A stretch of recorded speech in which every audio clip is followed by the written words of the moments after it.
नमस्कार, welcome to career 247। मैं हूं प्रशांत धवन। नाउ आज के समय इस आदमी की फोटो आप देखोगे, भारत के सोशल मीडिया पे वायरल हो चुकी है। दर्जनों आर्टिकल पब्लिश हो रहे हैं इस आदमी को लेकर, क्योंकि लॉर्ड हनुमान के बारे में, भगवान हनुमान के बारे में जो इस आदमी ने स्टेटमेंट दी है, बहुत ही ज़्यादा आपत्तिजनक है। नाउ पहली बात तो मैं वैसे आपको ये बता दूं, आज ही के दिन CNN ने यह आर्टिकल पब्लिश किया है कि यूनाइटेड स्टेट्स ऑफ अमेरिका धीरे धीरे क्रिश्चियन नेशनलिज्म की तरफ बढ़ रहा है।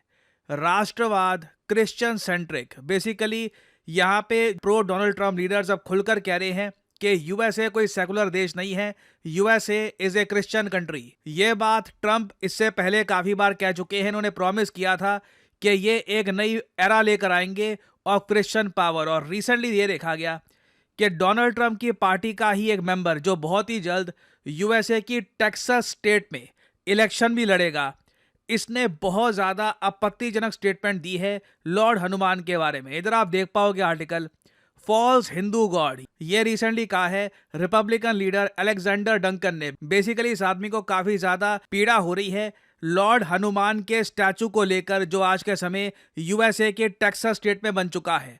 इस स्टैचू का नाम है द स्टैचू ऑफ यूनियन, और पिछले एक साल में आप देखोगे कई रिलीजियस जो फंडामेंटलिस्ट लोग थे, उन्होंने इस स्टैचू पर वर्बल अटैक्स किए हैं। मगर अब हम पहली बार देख रहे हैं कि टेक्सास के एक ऑफिशियल रिपब्लिकन लीडर ये खुलकर कह रहे हैं कि फॉल्स हिंदू गॉड, ऐसे स्टैचूज यूएसए में क्यों बन रहे हैं। यूनाइटेड स्टेट्स ऑफ अमेरिका एक क्रिश्चियन नेशन है। जो इनकी ट्वीट है ये मैं आपको दिखाना चाहता हूं। आप देख पाओगे दर्जनों आर्टिकल पब्लिश हुए हैं इनकी ये स्टेटमेंट को लेकर, और ये होना भी चाहिए, क्योंकि ऐसी स्टेटमेंट अगर मान लो इंडिया का कोई बड़ा पॉलिटिशियन दे देता तो आप इमेजिन कर सकते हैं वर्ल्ड मीडिया उसको कैसे कवर करता। बट इस पर्टिकुलर केस में बहुत इंपॉर्टेंट है कि हम कवर करें कि यूएसए में किस तरीके से क्रिश्चियन नेशनलिज्म फैल रहा है, और quite possibly in the future USA में जो नॉन क्रिश्चियन लोग हैं, हो सकता है कि वो काफी हद तक दबा हुआ भी महसूस करे कि अब मेजॉरिटी खुलकर यहां पर कह रही है कि USA is a Christian nation. Now यहाँ पे आप देख पाओगे ये है वो ट्वीट अलेक्जेंडर डंकन की। ये नीचे इन्होंने यहाँ पर एक वीडियो प्ले करी है। ये वीडियो है लॉर्ड हनुमान के स्टैचू की। 90 फीट लंबा स्टैचू है, यूएसए का 4th टॉलेस्ट स्टैचू। नाम रखा गया है स्टैचू का the statue of union, because lord Hanuman played a critical role in the union of lord Ram and goddess Sita. और यहाँ पे अलेक्जेंडर डंकन ये अजीब सी बात कह रहे हैं कि वाई आर वी अलाउइंग, हम अलाउ क्यों कर रहे हैं false statue of a false Hindu god. अब ये ऐसी लैंग्वेज यूज करना किसी और के भगवान के बारे में, ये दिखाता है कि यूनाइटेड स्टेट्स ऑफ अमेरिका में सच में ऐसा बदलाव हो रहा है जो कई दशकों से नहीं देखा गया। और मुझे लग रहा है कई इंडियंस जो यूएसए में गए हैं बसने के लिए, वो फंस गए हैं, रिग्रेट करने वाले आने वाले टाइम में कि कहाँ आ गए ना। यहाँ पर वो इकोनॉमिक प्रॉस्पेरिटी रही जो एक टाइम पर जिसकी चमक देखकर हम आए थे, और जिस तरीके से यूएसए में जो इनके लीडर है बात कर रहे हैं पीसफुल रिलीजियस मिनॉरिटीज के बारे में, लग रहा है कि आने वाले टाइम में यहाँ पर बहुत ज्यादा प्रॉब्लम्स आने वाली है। खुलकर ये कह रहे हैं we are a Christian nation. Now एक बार को इनकी जो ट्वीट है, आप कहते हैं कि चलो ठीक है कोई नेता है यूएसए का, चाहे रजिस्टर्ड एक रिपब्लिकन लीडर भी क्यों ना हो, जो बहुत जल्द इलेक्शंस में पार्टिसिपेट करने वाला है, जिसकी काफी अच्छी फॉलोइंग भी है सोशल मीडिया पे। चिंताजनक ये था कि नीचे जो कमेंट्स आई हैं इस पोस्ट के कई अमेरिकन की, वो एक्चुअली इस धारणा को सपोर्ट कर रहे थे कि हाँ अमेरिका एक क्रिश्चियन कंट्री है। फॉर एग्जाम्पल इधर आप देख पाओगे कई लोग बाइबल की वर्सेस को कोट कर रहे हैं, और ऐसे ही कहीं से भी कुछ भी बोल रहे हैं कि देखिए स्टैचूज नहीं बनने चाहिए किसी और रिलीजन के। और एक तो व्यक्ति यहाँ पर यह भी कह रहा है कि योगा का भी कुछ ना कुछ करना होगा, योगा में भी बहुत सारे हिंदुइज्म से रिलेटेड ये सिंबल्स बनते हैं। आप यूट्यूब पे देखोगे क्रिश्चियन योगा एक नया ट्रेंड चल रहा है आज के समय, जहाँ पे योगा तो देखिए करने में इनको अच्छा तो लगता है, बॉडी को काफी सुकून मिलता है, तो उसको हिंदुइज्म से कैसे अलग करके, मतलब अपने तरीके से क्रिश्चियन योगा ये कैसे बना रहे हैं। It is quite interesting to see कि किस तरीके से यहाँ पर रेडिकलिज्म फैल रहा है। और इधर आप देख पाओगे इस टाइप के कई रिप्लाईज आए हैं इस ट्वीट पर कि you shall not have no other gods before me, you shall not make for yourself idol or worship any other god, you shall not take the name of the lord. और नीचे ये जो नेता है यहाँ पे कह रहे हैं हाँ बिल्कुल ठीक बात है। इवन दो इंडिया में आप अगर देखें हमारे यहाँ कितने सारे जीसस क्राइस्ट के स्टैचूज हैं एंड वी सेलिब्रेट दैट, मगर यूनाइटेड स्टेट्स ऑफ अमेरिका में जो आज के समय हो रहा है ये बहुत ज़्यादा चिंताजनक है। और एक बार को आप कह सकते हैं हमारे यहाँ भी तो कभी कभी कोई नेता उठ के कुछ कह देता है। अगेन हमारे ऑफिशियल गवर्नमेंट हैंडल ने कभी ऐसी ट्वीट नहीं करी जो आज व्हाइट हाउस ने करी है। ये व्हाइट हाउस का ऑफिशियल गवर्नमेंट हैंडल है। डेट देख पा रहे होगे 23 सितंबर।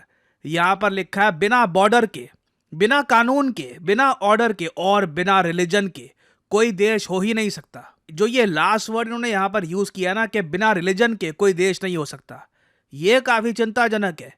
क्योंकि सेकुलरिज्म आप अगर देखो वेस्टर्न कॉन्सेप्ट में, it means the division of state and church. State और चर्च का हमेशा डिवीजन रहेगा। रिलीजन कभी स्टेट में नहीं घुसेगा। मतलब कंट्री किस तरीके से चल रही है वहां पे आप रिलीजन को नहीं डालोगे। जबकि अभी जो डोनाल्ड ट्रंप की सरकार है वो कह रही है कि बिना रिलीजन के देश हो ही नहीं सकता। और इसलिए आप देखोगे नीचे कई अमेरिकन ये सवाल पूछ रहे हैं क्या रिलीजन, हमारे फाउंडिंग फादर्स तो यहाँ पे डिसएग्री करेंगे। तभी तो जो अमेरिका का संविधान लिखा गया था वहां पे सेपरेशन है of church and the state. कई लोग यहाँ पर कह रहे हैं religion what happened to the separation of church and state. मगर साथ ही साथ आप देखोगे कई लोग खुलकर कह रहे हैं declare America a Christian nation. और कई लोग तो ये भी यहाँ पर कह रहे हैं अगर हमने अपने संविधान में नहीं लिखा कि अमेरिका एक क्रिश्चियन नेशन है तो उसके बाद अमेरिका बचेगा नहीं। तो डिमांड देखिए यहाँ पर ठीक ठाक उठ रही है। डोनाल्ड ट्रंप डेफिनेटली अपने कार्यकाल में प्रयास करने वाले हैं। इनके जो नेता हैं जो इस टाइप की ट्वीट्स कर रहे हैं आज के समय, वो भी प्रयास करेंगे कि all together United states of America को एक क्रिश्चियन कंट्री ही डिक्लेयर कर दिया जाए। और इसकी शुरुआत ऑलरेडी हो चुकी है। ट्रंप ने रिसेंटली एक स्टेटमेंट दी थी, बहुत इंपॉर्टेंट स्टेटमेंट है। We are bringing religion back to our country and it's a big deal. हम रिलीजन को अपने देश में वापस लेकर आ रहे हैं। जो ये हिस्टोरिकल यूएसए का एक फंडामेंटल, एक आप कह लीजिए कॉर्नरस्टोन था कि separation of church and state, religion अलग सरकार अलग। डोनाल्ड ट्रंप इसको पीछे पुश कर रहे हैं। और रिसेंटली ट्रंप ने एक रिलीजियस लिबर्टी कमीशन भी यहाँ पे स्थापित कर दिया है जो रिकमेंडेशंस देगा डोनाल्ड ट्रंप को। देखना होगा कि ये जो कमेटी है, ये जो कमीशन है, ये अपने आप में क्या रिकमेंडेशंस देता है ट्रंप को कि आपको संविधान में ये बदलाव करने चाहिए, आपको ये करना चाहिए। That will be very interesting to see. हालांकि मुझे लगता नहीं है कि डोनाल्ड ट्रंप अभी तक यूएसए में जो जुडिशरी सिस्टम है उसको ओवरराइड करके यूएसए को एक क्रिश्चियन कंट्री डिक्लेयर कर पाएंगे। इनके जो सपोर्टर्स हैं वो तो ऑलरेडी खुलकर कह रहे हैं कि America as a Christian country. आप देखोगे ग्राउंड लेवल पर ये आम नारा बन चुका है यूएसए में। जो रिपब्लिकन कैंडिडेट्स हैं वो तो खुल के बात कह रहे हैं। मगर अभी ये देखना होगा कि ट्रंप इसको लेकर क्या कुछ एक बड़ा स्टेप उठाएंगे या नहीं उठाएंगे। और अगर हम यूएसए के रिलीजियस डेमोग्राफिक्स देखें तो यू विल बी सरप्राइज्ड। ये इधर आप देख पाओगे पूरे यूनाइटेड स्टेट्स ऑफ अमेरिका का रिलीजियस लैंडस्केप। पूरे यूएस में आप अगर देखो तो 62% लोग हैं जो खुलकर कहते हैं कि हाँ हम क्रिश्चियन हैं। 7% हैं जो बाकी रिलीजन से आइडेंटिफाई करते हैं। इसमें आपके Muslims, Hindu, Sikhs, Buddhist, Jews, ये सब लोग आ जाते हैं। और बाकी 29% लोग आपको मिलेंगे जो कहते हैं कि हम देखिए अनअफिलिएटेड है। ये ऐसे लोग हैं जिनका जन्म तो क्रिश्चियन घर में हुआ मगर वो एक रिलीजन से खुद को जोड़ नहीं पाते। वो कहते हैं कि हम रिलीजियस माइंडसेट के है ही नहीं, ठीक है, रिलीजन से मुझको बस अलग रहना है। अब ये जो 30% के आसपास लोग हैं, 29 या फिर 30% के आसपास लोग हैं, ये कहीं से भी ये 62% लोगों को नहीं रोक पाएंगे। यूएसए में जो एथनिक डेमोग्राफिक्स हैं उसमें काफी आपको चेंजेस मिलेंगे। काफी वाइट्स हैं, अफ्रीकन अमेरिकन हैं, लैटिन अमेरिका की एथनिसिटी के काफ़ी लोग आपको मिल जाएंगे। मगर 62% क्रिश्चियंस हैं। और डोनाल्ड ट्रंप इन्हीं को टारगेट कर रहे हैं कि मैं इन क्रिश्चियंस का फेवर जीतूंगा और इन्हीं के दम पे Republican party in the future भी वापस पावर में आती रहेगी। एक यूएस में थ्योरी ये भी है कि ट्रंप हो सकता है कि जो तीसरी टर्म का जो एक आप कह लीजिए यूएस के संविधान में एक रूल है कि एक प्रेसिडेंट की सिर्फ 2 टर्म्स होंगी, तीसरी टर्म नहीं हो सकती, उसको भी चेंज कर देंगे। साथ साथ ये बोलते हुए कि US is a Christian nation. तो डोनाल्ड ट्रंप देखिए जिस दिशा में यूएस को लेके जा रहे हैं, इट इज क्वाइट वरिंग। और आई थिंक आने वाले समय में आपको बहुत सारी ऐसी अजीबोगरीब स्टेटमेंट्स यूएसए से सुनने को मिलेगी जो यूजुअली लोग यूएसए से एक्सपेक्ट करते नहीं है। क्योंकि यूएस लिटरली इंडिया को काफी बार बताता रहा कि देखिए जो रिलीजियस माइनॉरिटीज है उनका ध्यान रखना बहुत इंपॉर्टेंट है आपको, और काफी उनकी रिपोर्ट्स वगैरह आती थी। बट आज के समय आप देख सकते हैं यूएस के ही जो बड़े लीडर्स हैं ये खुलकर इनके सोशल मीडिया प्लेटफॉर्म्स पर क्या बोल रहे हैं। नाउ मैं आप सबसे एक बात रिक्वेस्ट करूंगा कि आप सब लोग being good human beings, being good Indians, कभी भी किसी रिलीजन के बारे में कोई भी खराब वर्ड यूज मत करिए। इससे भारत की रिलीजियस हार्मनी हर्ट होती है। ऑलवेज मेक श्योर कि आप कभी भी ऐसे शब्द यूज ना करें जिससे किसी और की रिलीजियस सेंटिमेंट्स हर्ट होती हैं। और यूएसए में जो भी हो रहा है इसको ऑब्जर्व करिए, क्योंकि एज इंडियंस देखो हम यहाँ पे ऑब्जर्व ही कर सकते हैं कि कैसे ये कंट्री जो अपना सुपर पावर स्टेटस खोने वाला है, विश्व करेंसी का जो स्टेटस है वो भी जाने वाला है, जब इनको दिख रहा है कि इनकी पावर कम हो रही है तो ये पैनिक में आकर क्या क्या करेंगे। ये पैनिक में आकर सब कुछ करेंगे। इनको लगेगा कि क्या गलत कर रहे हैं हम, सब कुछ तो ठीक चल रहा था, अचानक से हमारे हाथ से पावर कैसे निकल गई। चलिए वही करके देखते हैं जो पहले हमारे लिए काम करता था, थोड़े से और रिलीजियस हो जाते हैं। ठीक है, तो ये अभी यूएसए में होगा, चाहे कोई भी लीडर आ जाए, USA will keep on becoming more and more religious. और मुझे चिंता यही है कि कई इंडियन अमेरिकन जो वहां पर रह रहे हैं वो कैसे अपने फ्रीडम ऑफ रिलीजन को सेफगार्ड कर पाएंगे आने वाले सालों में। जो आने वाले मेजर चेंजेस हैं वो ऐसा नहीं है कि कुछ हफ्तों में होंगे, कुछ साल लग सकते हैं,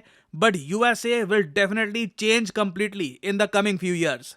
नाउ जनरेटिव एआई के बारे में मैं एक ही बात बोलूंगा, इट इज ऑसम। आप उससे कुछ भी क्रिएट कर सकते हो, और जब मैं बोलता हूं कुछ भी, आई मीन एनीथिंग। आप अपना खुद का एक फिक्शनल कैरेक्टर बना सकते हो एक प्रॉम्प्ट डालकर, और ना सिर्फ इस कैरेक्टर की इमेज, आप इसको मूव करा सकते हो, आप इसी कैरेक्टर को दिखा सकते हो वेरियस पोजीशंस में, आप ट्रेन कर सकते हो अपने एआई को एक स्टोरी बनाने के लिए, and you can create anything for the world. इसलिए आज के समय कंपनीज सिर्फ डिग्री नहीं देख रही, डिग्री के साथ साथ वो लोग ये भी देख रहे हैं कि क्या ये आदमी जनरेटिव एआई को प्रॉपरली समझता है। क्योंकि आप अगर जनरेटिव एआई को प्रॉपरली अगर यूज कर सकते हो तो जॉब मार्केट में आप अलग ही दिखोगे। Your chances of getting employed increase tremendously.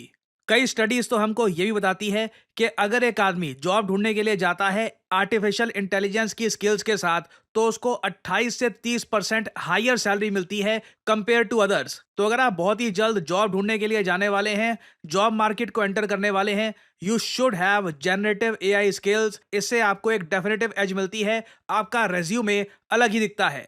और ऑल्दो आप अगर मार्केट में जाओगे तो जनरेटिव एआई सिखाने वाले आपको बहुत सारे कोर्सेज मिल जाएंगे, मगर ज़्यादातर जो ये कोर्सेज हैं इनमें प्री रिकॉर्डेड लेक्चर होंगे जो एक बार को आप देख सकते हो। उसके बाद कोई आपका क्वेश्चन है, कुछ क्वेरी है, ये रिजॉल्व हो पाएगी नहीं हो पाएगी इसकी कोई गारंटी नहीं है। जबकि करियर 247 में हम आपको प्रोवाइड करते हैं अपने जनरेटिव एआई कोर्स में 130 घंटे की instructor led live virtual training, जहां पे आप सवाल पूछ सकते हैं, कुछ आपको चीज नहीं समझ आ रही आप ओपनली पूछ सकते हैं, समझ सकते हैं कि प्रॉम्प्ट कैसे डालते हैं, खुद की प्रॉम्प्ट लाइब्रेरी कैसे बनाते हैं। देखिए generative AI is not just about prompt डाल दिया चलो हो गया।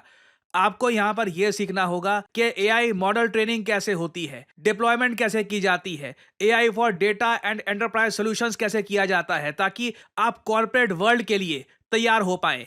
तो आपको यहां पर करना क्या है, सिंपली जो वीडियो आप देख रहे हैं इसके कमेंट सेक्शन में जाओ। कमेंट सेक्शन में आपको ये लिंक मिल जाएगा, यहां पे इस लिंक पर करिए क्लिक, और यहां आप परचेज कर सकते हैं करियर 247 का जनरेटिव एआई कोर्स।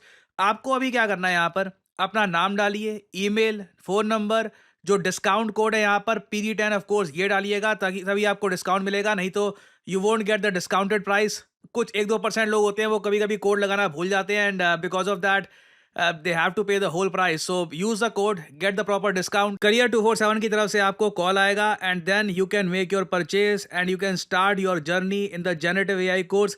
इस कोर्स के लिए देखिए कुछ ऐसा नहीं है एज वगैरह, you can do this course at any as. हालांकि प्रेफरेबल रहेगा जितने आप यंग हैं, जितने आप अभी अपना करियर स्टार्ट कर रहे हैं, तब आप ये स्किल्स एक्वायर कर लेंगे।